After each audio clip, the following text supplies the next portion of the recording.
You ask Tiger to solve. This deals with linear equations with one unknown. The final result is k equals -40/39. Let's solve it step by step. Simplify the expression. Expand the parentheses. Multiply the coefficients. Simplify the arithmetic.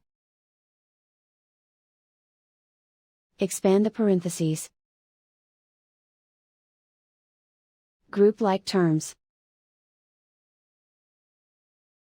Simplify the arithmetic.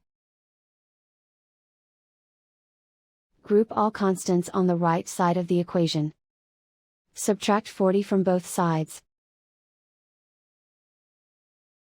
Simplify the arithmetic.